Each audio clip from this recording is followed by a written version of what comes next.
Hello, US 101 history class. Welcome to week 12. We are heading into an exam, but there's just a few things that I want to mention. You will notice that you're not going to see any video lecture that is me, that I made for this week. I picked this one guy several years ago when I put this class together.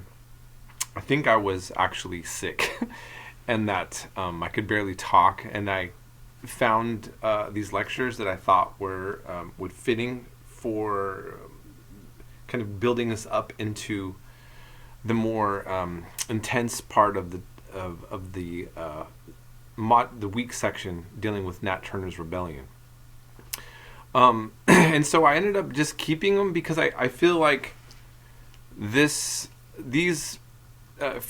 few lectures of Southern life in before the Civil War and the topics that he covers are a good transition into a very, very intense, impactful, thought-provoking, so many things of just contemplating Nat Turner's Rebellion and all the things that we know about it, and also thinking about things we don't know about it due to the bias and the difficulty in actually finding sources from those who actually participated in fighting for their freedom and all of that. So I just want you to keep that in mind.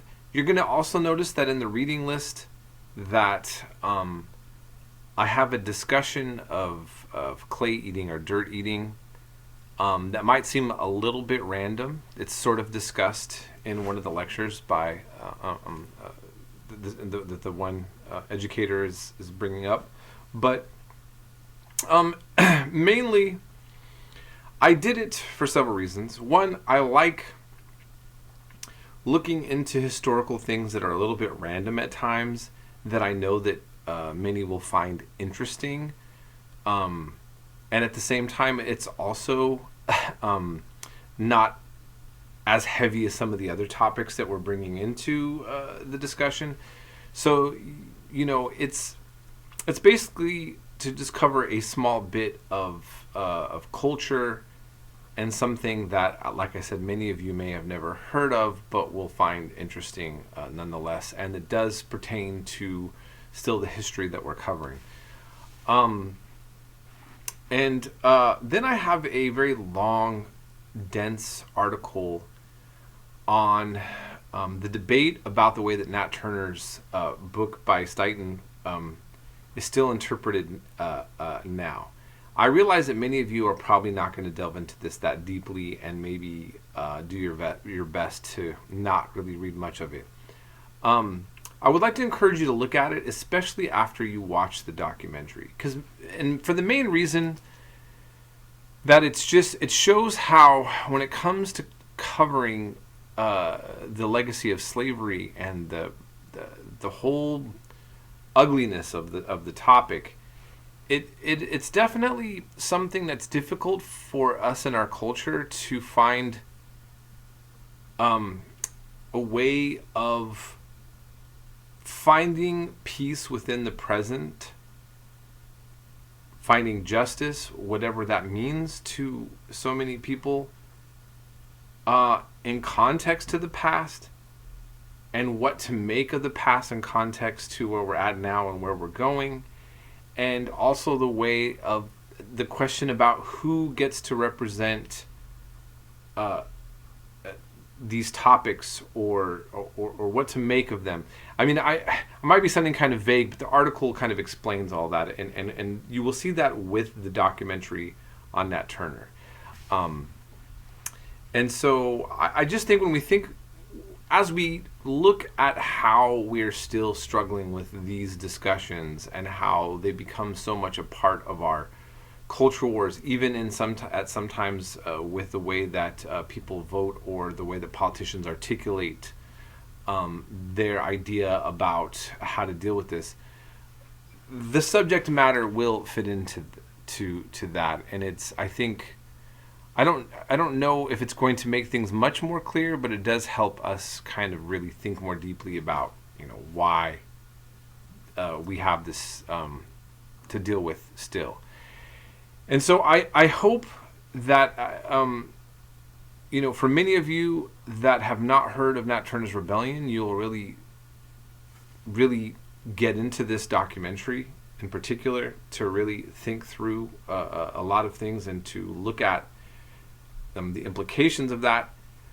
I am going to say that as we move on, it's going to get a little bit more of a rough ride when it comes to the content.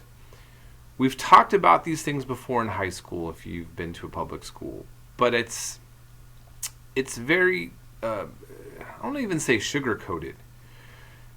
It's just, I think that a lot of my students often tell me that you've been exposed to this information before, and at times you might even come into it thinking that you've heard about it so many times, slavery, the Civil War, and it just seems redundant. Like, okay, I've covered this over and over again. But the way we're going to deal with this is going to get us to delve a little deeper and realize how little we've really maybe known or thought about what to make of this very important and significant time period that we are still, processing, right? So that's all I'm going to have to say on that. Okay, and so please, once again, contact me if you ever have any thoughts, if you have issues, and if anybody wants to, if you want to complain or have a debate about any information that's covered, I always want to encourage you to contact me to do that. You will not face any repercussions for that. I encourage you being involved and giving me your thoughts if need be, and I'll, to just cover what we're going over. Okay, so with exam 2, it's very similar to exam 1. I would like a lot of you to not make some of the same mistakes before, which is really, like I've mentioned, treat it like the Sunday papers. I want dates, I want time periods mentioned, and I want to see them all within the paper. You don't have a bibliography, citations within the text.